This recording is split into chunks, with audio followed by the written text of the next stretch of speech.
To finish up chapter 15, we will now look at the virulence factors of eukaryotic pathogens.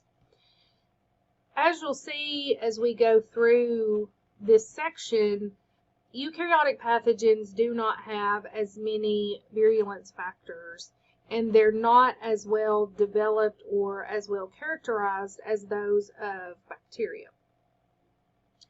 When we look at fungi, we can see that there are some virulence factors that are similar to some of the bacterial virulence factors. Candida albicans, for example, is an opportunistic pathogen. It is a yeast. It can produce different types of adhesins that allow it to bind to cells, and it also can produce different types of enzymes, exoenzymes, similar to the ones that we saw produced by bacteria.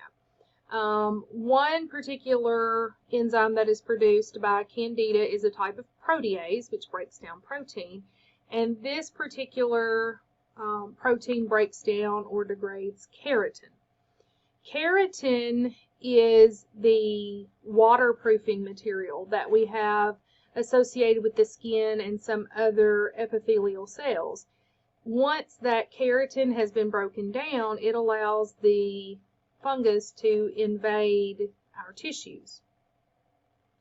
Cryptococcus is another example of a fungal pathogen, and it produces a capsule.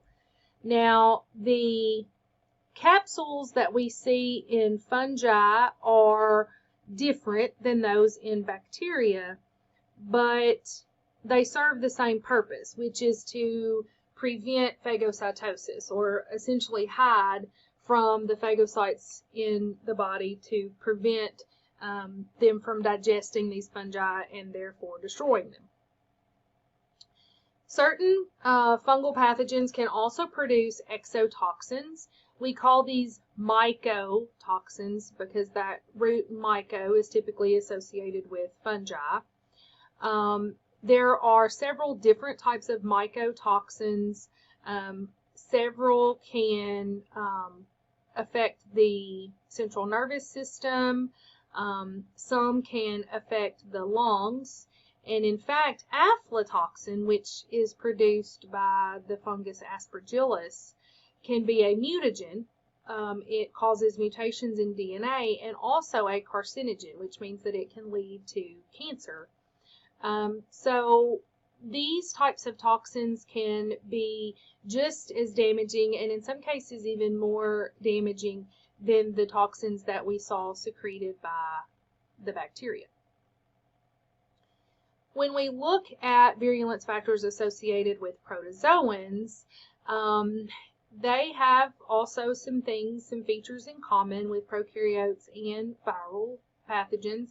Some protozoans do secrete adhesins, those proteins that allow for attachment, but we'll see more specialized virulence factors for adhesion in some of our protozoans. For example, Giardia lamblia causes an intestinal disease, and it has these large adhesive discs on its surface that allow it to attach to the intestinal mucosa. So it's not just a protein that's being secreted, it's actually a sucking disc or an adhesive disc. And we'll see other protozoans that have these as well.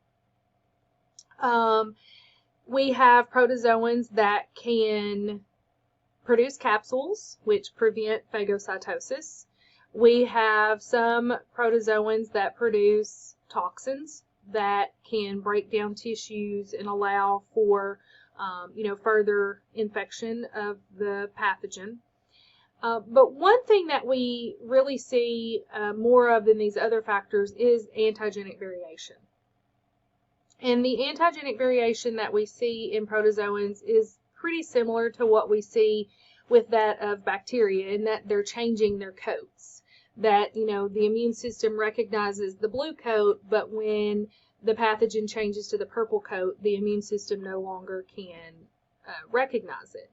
So what happens with these protozoans that can exhibit antigenic variation is that it can lead to a chronic infection because the pathogen is just going to keep changing its coat, and it can't be identified, can't be eliminated, and it can set up this chronic situation. And we see that with Plasmodium, which is the causative agent of malaria.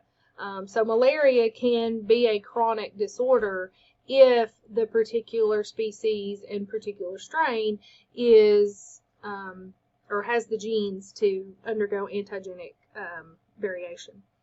Another one that we see this in is Trypanosoma brucei, which is the causative agent of African sleeping sickness, and it's very similar. Again, in that it's changing its coat. It's changing those surface proteins that make it unrecognizable to the host immune system. When we look at parasitic worms, the biggest factor for parasitic worms is that they have to evade the immune system. These parasitic worms come in and they grow to be very large in some cases.